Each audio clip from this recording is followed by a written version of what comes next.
ଉପକୂଳରେ ଘନ କୁହୁଡ଼ି। କୁହୁଡ଼ିର ମାତ୍ରା ଏତେ ଅଧିକ ଯେ ରାସ୍ତା ଦିଶୁନି। ସେପଟେ ଭିଜିବିଲିଟି କମିଯିବାରୁ ଯାତାୟାତରେ ମଧ୍ୟ ବାଧାପ୍ରାପ୍ତ ହୋଇଛି।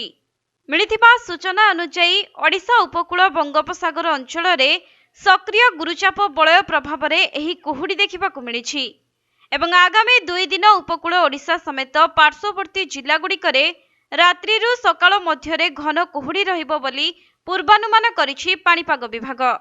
ସେପଟେ ଘନ କୁହୁଡ଼ି ସମୟରେ ଦୃଶ୍ୟମାନ ଦୂରତା 200 ମିଟରରୁ 50 ମିଟର ମଧ୍ୟରେ ସୀମିତ ରହିବା ସମ୍ଭାବନା ରହିଛି।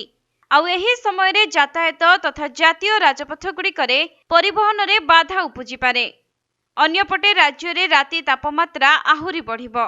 ଗୁରୁଚାପ ବଳୟ ପ୍ରଭାବରେ ରାଜ୍ୟ ମଧ୍ୟକୁ ବଙ୍ଗୋପସାଗର ଅଞ୍ଚଳରୁ କ୍ରମାଗତ ଭାବେ ଜଳୀୟ ବାଷ୍ପ ପୂର୍ଣ୍ଣ ଉଷ୍ମ ବାୟୁ ପ୍ରବେଶ କରୁଥିବାରୁ ଆଗାମୀ 2 ଦିନ ରାତିର ତାପମାତ୍ରାରେ ଆହୁରି 2 ରୁ 3 ଡିଗ୍ରୀ ଯାଏଁ ବୃଦ୍ଧି ସମ୍ଭାବନା ରହିଛି।